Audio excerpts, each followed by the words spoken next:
Welcome welcome welcome, स्वागत है आपका एक और नई वीडियो में। नितेश 99143 बोल रहे हैं। आदमी को परखना हो तो देखो वो अपने से नीचे तल के लोगों से वो कैसे बर्ताव करता है। ये आदमी तो अपने से नीचे तल के लोगों को कीड़े मकोड़े समझता है। मानता हूं तुम सही बात को समझाना चाहते हो, बट तरीका गलत है। वो लोग कीड़े मकोड़े जैसे जी रहे हैं क्योंकि अज्ञानी हैं, और तुम अपनी ओर से प्रयास कर रहे हो ज्ञान बांटने का। बट तुम उन्हें ऐसे भड़वे कीड़े मकोड़े बोलते हो तो बहुत बुरा लगता है। अज्ञानी लोगों के प्रति करुणा नहीं है तुम्हारे दिल में। नहीं, ऐसा नहीं है। ये तो अब मैं कोई ऐसा तो है नहीं कि मैं कोड़े बरसा रहा हूँ या वो। अब कोई गलती कर रहा है, अगर तुम उसे गलत नहीं बोलोगे, देखो हमारे यहाँ पे ये बहुत बड़ी वो है कि कोई गलती करे तो उसे गलत मत बोलो। ये क्या बात है यार? बदलाव कैसे आएगा फिर? एक बात बताओ। तुम बोल रहे हो कि मैं कीड़े मकोड़ों को कीड़ा मकोड़ा ना बोलूं। अबे भाई, बदलाव कैसे आएगा? कोई लोग बदलाव भी लाएंगे या ये यही होएगा? वैसे मेरा बदलाव लाने का कोई वो नहीं है, लेकिन मेरा शायद कहीं ना कहीं जो मकसद होता है वो यही होता है कि शायद इनको कुछ बोलेंगे तो बदलाव आ जाए। लेकिन अब तुम जैसे लोग भी होते हैं भाई, जो किसी का मकसद ही कुछ वैसा समझ लेते हैं कि तुम तो अपने से नीचे वाले तल। अरे भाई, नीचे वाला तल क्या होता है? नीचे ऊपर क्या होता है?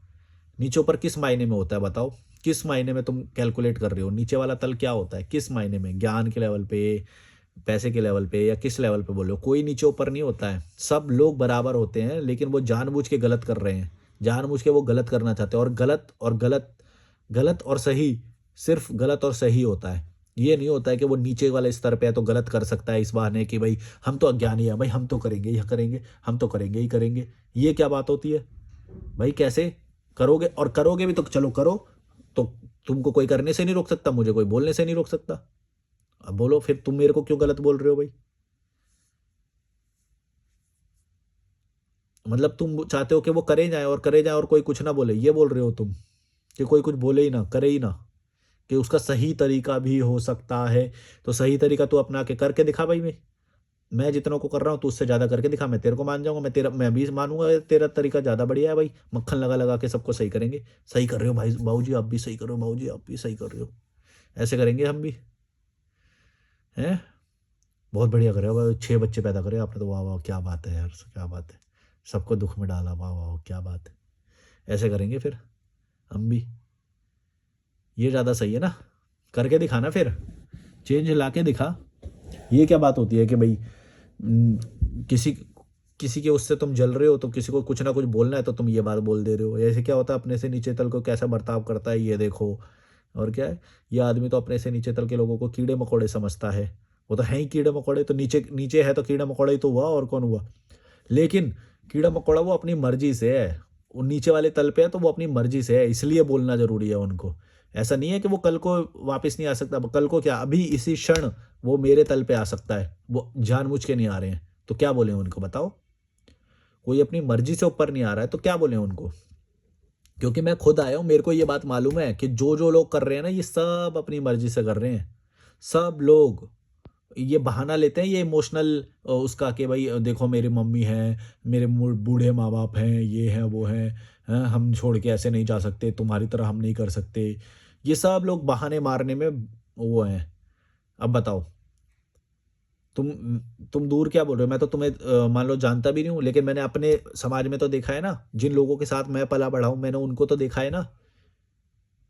मैं तो हर किसी वो लेवल को देखा है ना। मैं तो नीचे से ऊपर तक आए हैं तो मैंने तो सबको देखा है। ये क्या बात होती है कि तुम उनको कुछ नहीं कह सकते? क्योंकि भाई मैं जानता हूँ ये बात कि जहां से जो व्यक्ति जैसा डिसाइड कर लेगा ना, उसी वक्त से ऊपर आ जाएगा वो।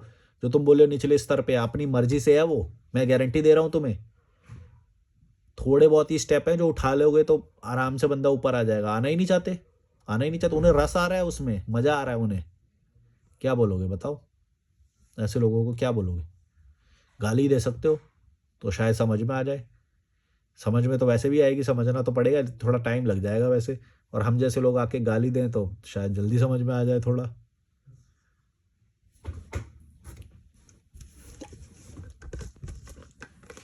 तीसरी वीडियो रिकॉर्ड कर रहा हूँ मैं अभी अभी में।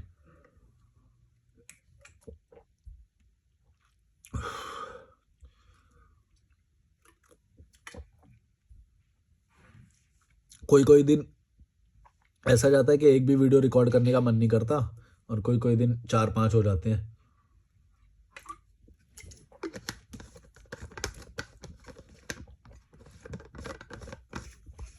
फिर भी देख लो, एक दिन में मैं लगभग 50 मिनट का कंटेंट तो डिलीवर करता हूँ। कुछ भी कोशिश तो करता हूँ। देखो अकेले सब कुछ मैनेज करना पड़ता है मुझे, ट्रैवल भी, फाइनेंस भी, और तो कुछ है ही नहीं यार, अपने हेल्थ भी। अब मैं सोच रहा हूँ एक जिम ज्वाइन कर लूँ बस यहाँ पे, तो बढ़िया हो जाएगा। यहाँ पे 1500 रुपये, एक मंथ का 1500 रुपये है जिम का। फिर जिम तो ज्वाइन कर ले, फिर उसके बाद डाइट मैनेज करना वो हैवी हो जा रहा है। डाइट में थोड़ा सा ज़्यादा पैसा लग जा रहा है, तो दिल्ली में वो आसानी से मैनेज हो जाएगा। सोच रहा हूँ कि अब दिल्ली में करूँ कि यहाँ पे करूँ।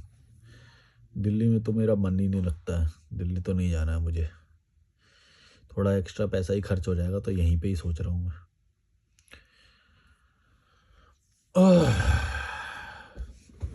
और क्या बोला तुमने? मानता हूं तुम सही बात को समझाना चाहते हो, बट तरीका गलत है। वो लोग कीड़े मकोड़े जैसे जी रहे हैं क्योंकि अज्ञानी हैं। अब हैं तो हैं, अब मैं वो क्या करूं फिर। अच्छा, इस पे एक और कमेंट किया है किसी ने, कोई जो दूसरा बंदा है उसने कमेंट किया है, इसका अलग ही घमंड, सिर पर सिर चढ़ा बैठा है। लाइफ का अनुभव लोगों को सब सिखा देता है। अगर व्यक्ति खुद के प्रति ईमानदार है तो, नहीं तो इसके जैसे मेंढक दूसरों को कीड़े मकोड़े ही समझेंगे ना।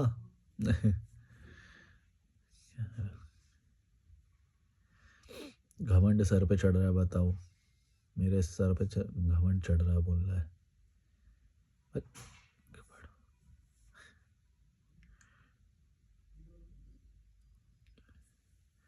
आफरीन की कैंटीन बोल रही है, मलिक ब्रो अब टैरो कार्ड, भविष्यवाणी, इन सब टॉपिक पर वीडियो बनाओ। देखो एक बात बताता हूँ तुम्हें, तुम मेरे को ना बहुत सारे टॉपिक बताते हो तुम लोग, लेकिन मेरा मेरा लाइफ का पता है क्या है, मैं लाइफ में ना कभी भी कोई भी चीज़ ऐसे ही बात नहीं करता हवा में। या तो तुम्हारी पर्सनल लाइफ से रिलेटेड अगर कुछ हुआ है ऐसा, टैरो कार्ड रीडर और ये सब वो सब, तो मेरे को बताओ कि मेरा एक दोस्त है वो टैरो कार्ड में फंसा हुआ है, या उसका इससे इतना नुकसान हो गया, ऐसा कुछ मेरे को बताओगे तो फिर मैं उस पर बोल पाऊंगा। मेरे को ऐसे बोलना तो मेरे लिए वो हो जाता है कि भाई मैं इस टॉपिक पे पर्टिकुलरली वो मैं दूसरे यूट्यूबर की तरह ये नहीं, मैं बस प्रैक्टिकल जो बातें होती है उन पे बात करता हूँ, जो मेरे साथ एक्सपीरियंस हुए हैं, जो तुम मेरे को कुछ बताते हो और मेरे को उससे रिलेटेड अनुभव है कुछ, तो फिर मैं उसके बारे में बताता हूँ। मेरे अनुभव में कोई ऐसा है ही नहीं जो टैरो कार्ड में इतना फंस गया हो या वो हो गया हो, तो फिर मेरे लिए वो बोलना, एक तो मेरे को लॉजिकली नहीं लगता वो बात कि भाई मैं एक ऐसी बात के बारे में बोल रहा हूँ जो मैंने देखी नहीं या फिर फील नहीं करी। जैसे ये लोग बोलते हैं जो मोक्ष के बारे में, ये जो हवा, पुनर्जन्म, ये सब बातें करते हैं जो, ये बातें मेरे को इसीलिए बेकार लगती है कि मैंने लाइफ के कितने साल गुजार दिए इस धरती पे, है ना, अभी जी लिए मैंने सब, इस पूरी लाइफ में जब मैंने ये सब देखा ही नहीं कहीं पे, टैरो कार्ड और ये सब वो सब, तो फिर मैं कैसे उसके बारे में बात करूं। होगी उसकी कम्युनिटी है, मेरे खुद के जो क्लाइंट जो जिनके कॉल आते हैं उनमें टैरो कार्ड रीडर्स हैं बहुत सारे, लेकिन मेरे को कोई उससे रिलेटेड प्रॉब्लम बताओ तो फिर मेरे को समझ में आए कि भाई मेरे दोस्त ने इतना पैसा घुसा दिया उसके अंदर या वो, तो जब तक मेरे को वो प्रॉब्लम नहीं लगेगा तब तक मैं उसके बारे में वो क्या बोलूँ। कहने को तो वो अंधविश्वास है ही, मैंने एस्ट्रोलॉजी के बारे में बोला है, न्यूमरोलॉजी और ये सब बोला हुआ है। मैं नहीं मानता ये टैरो कार्ड और ये न्यूमरोलॉजी ये सब कुछ इम्पैक्ट होता है। हाँ, इनका साइकोलॉजिकल इम्पैक्ट जरूर होता है। कुछ लोग ना साइकोलॉजिकली थोड़ा सा वो समझने लग जाते हैं अपने आप को कि हाँ इन्होंने बोल दिया अब, मतलब एस्ट्रोलॉजी में भी यही होता है, और मेडिकल डॉक्टर भी जो होता है वो कई बार यही चीज़ करता है, इसे बोलते हैं प्लेसिबो इफेक्ट। यानी कि तुमको बस ऐसा भ्रम होएगा कि हाँ उसने कुछ किया है या फिर उसने कुछ ऐसा बताया है, तो फिर जीवन तो वैसे ही चलता है जैसा चलता है, उसमें अच्छाई भी होती है बुराई भी होती है, बस तुम्हारा व्यू पॉइंट जो होता है वो थोड़ा सा बदल जाता है। तो और मैं इन सब चीज़ों के इसलिए खिलाफ हूँ कि जैसे अंगूठी दे दिया किसी को, नग दे दिया, कोई वो दे दिया, तावीज़ दे दिया, कलाई में बांधने वाला वो दे दिया, ये न्यूमरोलॉजी का कोई नंबर फेंक दिया, एस्ट्रोलॉजी का, ये टैरो कार्ड रीडर में बोल दिया कि तो हाँ तुम्हारी पर्सनैलिटी ऐसी है, पर्सनैलिटी तुम्हारी ऐसी है, और तुम ना आगे तुम्हारा ये ग्रो होएगा, ये यहाँ पे थोड़ा सावधानी रखना, ऐसे ऐसे बोलेंगे। ये सब बातें कोई लॉजिकल नहीं है, तुम प्रैक्टिकली होके देखोगे तो तुम्हें समझ में आ जाएगा। और वो तुम उनको ये सारी ट्रिक पता होती है कि तुमको क्या बातें बोलनी है, उससे तुम खुश हो जाओगे। तुम ना तुम ना पैसा तो बहुत कमाना चाहते हो, लेकिन पैसा आता है और निकल जाता है। सबको ही लगेगी ये बात तो ऐसी जेनेरिक बातें बोलते हैं वो कि ऐसी प्रैक्टिस जो सब पे अप्लाई हो जाती हैं, कुछ भी बोले वो। तो ये टैरो कार्ड और ये सब लोग ऐसे ही, ये इनका यही ट्रिक होता है कि तुम ना सबकी हेल्प तो करना चाहते हो, लेकिन तुम्हें ना सब धोखा दे के चले जाते हैं। ये तो सबको ही लगेगा, ये कोई वो बात बहुत ही जेनेरिक बातें होती हैं ये। ये सबको ही लगता है। तो ये कुछ ऐसे तुम एस्ट्रोलॉजी पढ़ोगे तो तुम गौर से देखोगे उसके अंदर, तो तुम्हें समझ पता चल जाएगा। कोई भी राशि की बात हो, न्यूमरोलॉजी, टैरो कार्ड रीडर, ये क्या होती है? ये पर्सनैलिटी के कुछ ट्रेट्स बताएंगे। कुछ ऐसे ट्रेट्स होते हैं जो हर किसी इंसान को अपने बारे में लगते हैं। तुम ना तुम्हारी तुम्हारा ना किस्मत साथ नहीं देती, लेकिन तुम्हारी सोच बहुत ऊंची है। कोई यूं बोलेगा नहीं नहीं मेरी सोच तो बहुत नीची है, कोई बोलेगा ही नहीं। ये बोलेगा तुम्हारी सोच तो बहुत ऊंची है, लेकिन लोग कभी भी अच्छे नहीं आए तुम्हारी लाइफ में जो तुम्हें बढ़ावा दे, जो तुम्हें गाइडेंस की कमी रह गई तुम्हारे कहीं ना कहीं, वरना तुम्हारा स्कोप बहुत था। कोई यूं बोलेगा ही नहीं कि नहीं नहीं मैं तो लल्लू हूँ, मैं तो मैं खुद लल्लू हूँ, मैं खुद ही, मेरे से खुद ही नहीं होता, लोगों ने तो बहुत सपोर्ट किया मुझे, लेकिन मेरे से खुद कुछ हुआ ही नहीं। कोई बोलेगा ही नहीं, ये मेरी गारंटी है। तो वो यही ट्रिक्स होती हैं उनकी। वो तुम्हें ही ऐसा वो बोलेंगे कि तुम मुझसे ना कर ही नहीं पाओगे। तुम्हें समझ ही नहीं आती है बातें। यही होता है। तो वो इसी तरह से जैसे ही तुम उसको वो मान लोगे कि हाँ यार ये तो बात तो सच बोल रहा है, मैं तो बिल्कुल ऐसा ही सोचता हूँ और ये बातें एकदम सच्ची बताई इसने, और फिर वो तुम्हें प्लेसिबो इफेक्ट देगा कि नहीं नहीं लाइफ में ना तुम ऐसा ऐसा करो और ऐसा ऐसा करो। ठीक है, बात वो सही हो भी सकती है, गलत भी हो सकती है, लेकिन उसके लिए तुम्हें उसके पास जाने की जरूरत नहीं है। वो तुम कॉमन सेंस से देखोगे, यहाँ से माथा थोड़ा चलाओगे अपना, तो वैसे ही समझ में आ जाएगी वो बातें। किसी की ज़रूरत नहीं है तुम्हें समझने की। तो इसीलिए मैं ये सब के बारे में वैसे तो नहीं बोलूँगा। तुम मेरे को कोई प्रैक्टिकल एक्सपीरियंस बताओ। जो जेनेरिक मुझे पता है वो तो मैंने बता दिया तुम्हें कि भाई इनके बारे में ट्रिक्स इनकी यही होती हैं, जेनेरिक बातें बोलते हैं ये, और सबको लगता है कि ये हमारे बारे में बोल रहे हैं। वो सबके बारे में वही बोलते हैं, तुम्हें नहीं पता। वो कुछ बातें ऐसी होती हैं जो सबके बारे में वैसी बैठती हैं। अभी तुम कमेंट में आओगे बोलोगे नहीं नहीं मेरे बारे में तो उसने उसका नाम बता दिया था, उसका उसकी भी ट्रिक्स होती हैं। मैं भी जानना चाहता हूँ, मैं भी सीखूंगा ये चीज़ें, ये वाली ट्रिक कैसे होती है, लेकिन ट्रिक्स ही होती है, इसमें कुछ भी वो नहीं होता है। कुछ भी अमेजिंग या वो नहीं होता। और अगर होता भी है तो भी वो जो तुम्हें ज्ञान दे रहा है, वो जो चीज़ें बता रहा है, उससे तुम्हारा ज़ीरो फायदा है, ज़ीरो। एक एक थ्योरी मैंने सुनी थी, कहीं पे तो पढ़ी थी कि ये बहुत अच्छी बात है कि हमें फ्यूचर नहीं पता है। हमें कभी भी फ्यूचर पता नहीं करना चाहिए। ये बहुत ही बेवकूफ़ी, सब दुनिया की सबसे बेवकूफ़ चीज़ ये हो सकती है, जो इंसान अपना भविष्य पता करने के लिए जाएगा। कभी भी तुम्हें भविष्य पता नहीं होना चाहिए। प्रकृति ने जैसा बनाया वो सारी चीज़ें सेट करके भेजी हैं उसने, बहुत अच्छे से, और वैसा ही जीवन चलना चाहिए। थोड़ी चीज़ें सीखेंगे, थोड़ा दुःख आएगा, थोड़ा स्ट्रगल लगेगा, ये सारी चीज़ें बैलेंस्ड हैं अपने आप में, प्रकृति ने बैलेंस करना बना के भेजा है। लेकिन अगर मान लो कोई व्यक्ति ये जान ले कि मान लो मैं तुम्हें बोलूँ कि तुम्हें 1 करोड़ रुपए लेने हैं या तुम्हें अपना फ्यूचर जानना है कि तुम्हारी मौत कितने साल बाद होगी, तो तुम क्या चुनोगे बताओ? ऑब्वियसली तुम पैसा चुनोगे, है ना? कभी भी तुम ये नहीं चुनोगे कि मेरे को ये पता चल जाए कि मेरी मौत कब होएगी। अगर तुमने ये चुना तो दो नुकसान होंगे तुम्हारे। एक तो तुम्हें 1 करोड़ रुपया नहीं मिलेगा, और दूसरा ये कि तुम्हें जैसे ही पता चल गया कि तुम्हारा मौत कब होने वाली है, तो तुम तो जी ही नहीं पाओगे ढंग से, मतलब नेचुरली नहीं जी पाओगे। ऑर्गेनिकली जो तुम्हारे लाइफ में जो सिचुएशंस बननी चाहिए थी वो नहीं बनेगी। या तो फिर तुम इनऑर्गेनिकली ज़्यादा चीज़ें घूमने, चलो मैं सारी चीज़ें घूम लेता हूँ, जल्दी से 100 देश घूम लेता हूँ, मैं मरने वाला हूँ, जल्दी से मैं बच्चे पैदा करके ये वाली ये विश पूरी कर लेता हूँ अपनी, ये मरने वाला हूँ, या ऐसी कोई भी चीज़ें तुम जल्दी-जल्दी करना चाहोगे, इनऑर्गेनिक बोलते हैं इसे। लेकिन प्रकृति जो जीवन है, जीवन ऑर्गेनिक तरीके से जीने के बारे में होता है, यानी कि सुख भी आएँगे, दुःख भी आएँगे, स्ट्रगल भी आएगा, फिर अच्छा भी फ़ील होगा, कोई धोखा भी, बिट्रेयल भी करके जाएगा तुम्हारा, धोखा देके जाएगा, तुम्हें बर्बाद करेगा, है ना? फिर तुम्हें लालच भी आएगा, तुम्हें डर भी लगेगा। ये सारी चीज़ें होना बहुत ज़रूरी है, ये सारी चीज़ें एक्सपीरियंस करो, मज़े करो लाइफ़ के। ये नहीं कि हम अपना भविष्य या दुःख कब समाप्त होंगे, पैसा कब आएगा, हैं? मेरा बच्चा होगा कि नहीं, कितने बच्चे होंगे, कैसे लड़के से मेरी शादी होगी, वो बता रहा है वहाँ से बैठ के एस नाम का लड़का तुम्हारे उसमें आएगा। प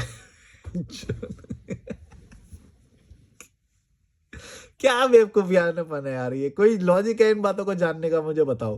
मेरे को तो कोई लिख के भी दे ना बोलेगा तो ये तेरा भविष्य है, और मैं तेरा भविष्य बता रहा हूँ और ये 100% होगा, और मेरे को यकीन भी आ जाए कि हाँ ये 100% सही बोल रहा है और ये ऐसा होएगा, तो भी मैं चाहूंगा कि मेरे को कभी भी मेरा भविष्य पता ना चले। तुम गौर से सोचो, भविष्य पता चलना एक अभिशाप है, एक कर्स है। तुम्हें पता नहीं चलनी चाहिए कोई भी चीजें कल के बारे में। जैसे चल रहा है प्रकृति ने बहुत अच्छा बना के भेजा है, तुम्हें कभी भी ना ही फ्यूचर पता चलना चाहिए, ना ही फ्यूचर पता करने की कोशिश करनी चाहिए। तुम्हें बस जो थोड़ा सा जो अभी प्रेजेंट की जो प्रॉब्लम्स है उन्हें सॉल्व करने पे ध्यान देना चाहिए, प्रैक्टिकली लाइफ को जीना चाहिए, उससे तुम्हारा ज्यादा भला होगा। अगर तुम्हें फ्यूचर पता चल गया तो तुम्हारा भला नहीं होगा, तुम्हारा विनाश होगा, मेरी गारंटी है। और अगर वो पता चलने की जरूरत होती तो प्रकृति ने बना के भेजी होती तुमको वैसा ही। विनाश होगा तुम्हारा, फ्यूचर नहीं पता चलना चाहिए कभी भी। और जो टाइम की जो टाइमलाइन है वो भी बिगड़ सकती है, हो सकता है तुम उस मौत को टालने की कोशिश करो या ये करो। मैं पिक्चर फिलोसफी में घुस गया मैं बोलते बोलते। तो ये सब नहीं होना चाहिए और ना ही हमको पता करने की कोशिश करना चाहिए, ये बहुत ही एक गंदी हरकत है, खुद ही का ही विनाश कर रहे हो। और डरपोक लोग जो होते हैं ना, लूजर लोग, वो लोग ये करते हैं ज़्यादा, बता दो हमें क्या होएगा, हमारा बिजनेस कैसा चलेगा, ये वाला बिजनेस चलेगा कि नहीं, क्या दोष हैं, कैसे ठीक करें इन्हें, ये कोई पता करने वाली बात है? बताओ, कोई लॉजिक है इनका? हंसी और आती है मुझे तो। भाई कल का तुम्हें ब्रेकफास्ट का इंतजाम करना है, वो करो। बढ़िया जगह पे रहो, अच्छे नेचर के बीच में रहो, इंजॉय करो लाइफ को, नई नई चीज़ें ट्राई करो, खेल खेलो, लोगों से मिलो, डेटिंग पे जाओ, डेटिंग करो, हैं कुछ लाइफ को जियो बढ़िया तरीके से, मजा आ जाना चाहिए लाइफ का। ये क्या बात होती है फ्यूचर जाने की? कोई लॉजिक है फ्यूचर जानने का? ये एस्ट्रोलॉजर के पास जाने का, उसको खुद का फ्यूचर पता है? मैं तो बोल रहा था कि कुछ नहीं बोलूंगा और इतना सारा बोल गया इस टॉपिक पे, बताओ। लेकिन अगली बार से मेरे को ऐसे टॉपिक मत देना भाई। टॉपिक वो दो जो तुम्हारी प्रैक्टिकल लाइफ में कुछ प्रॉब्लम आई। प्रैक्टिकल लाइफ में क्या प्रॉब्लम आ रही है कि आपके दोस्त के साथ हुआ या मम्मी पापा के साथ हुआ या आपके साथ कुछ लाइफ में बुरा हुआ, मेरे को वो जानने में ज़्यादा इंटरेस्ट है। मेरे को ऐसे टॉपिक लेके ये हवाई बातें करने का शौक नहीं है। और अभी भी तुमने देखा होगा मेरी बातों में हमेशा प्रैक्टिकली वो आएगा। अभी जैसे मैं काल्पनिक उसकी तरफ जा रहा था, मैंने अपने आप को सोचा, रही यार ये कहाँ जा रहा हूँ मैं, मूवी वाली फिलोसफी वाली बात में। मेरे को वो पसंद नहीं आता और ना ही उस चीज़ का कोई बेनिफिट होता है जो फिलॉसफी वैसे वो वाली बात चली जाती है जो, वो तुम्हें कल्पना और टाइम पास बस बात करने के लिए अच्छी हैं ये सारी चीज़ें, इनका कोई लाभ नहीं है। और लॉजिकल मलिक चैनल पे हमेशा तुम्हें वो बात मिलेगी जिसका लाभ होएगा, बेनिफिट होएगा, तुम्हें बेनिफिट होएगा इम्प्लीमेंट करोगे तो। एस्ट्रोलॉजी में ऐसी कोई बात नहीं है जिसका तुम्हें बेनिफिट होएगा। मैं क्या बोलूँ इसके बारे में, मैं कुछ भी बोल दूँ, जो मानते हैं वो मानेंगे ही, जो नहीं मानते हैं वो नहीं मानेंगे, इससे कोई भारी फर्क नहीं पड़ेगा, क्या बोलें इसीलिए। लेकिन अगर कोई किसी ने कोई गलती करी है तब मैं ये बात बता सकता हूँ कि हाँ देखो यहाँ पे ये गलती हो गई और तुमने बिना फालतू के 40-50 हज़ार रुपये डाल दिए, इसका तो तुम ये बेहतर उपयोग कर सकते थे और इससे तुम्हारी लाइफ में बदलाव भी आता, तुम्हारा टाइम भी बचता, पैसा भी बचता, अटेंशन भी बचता, तुम्हारी मूर्खता भी बचती। अब मूर्ख खर्च कर दिया ना ब्रेन तुमने उस चीज़ में, बेहतर चीज़ में खर्च नहीं किया, उसकी बात मान ली, नींबू काट दो, ये कर लो, वो कर लो, जो भी है। चलो, like share subscribe, bye bye. छोटा वीडियो बनाए क्या? Bye bye.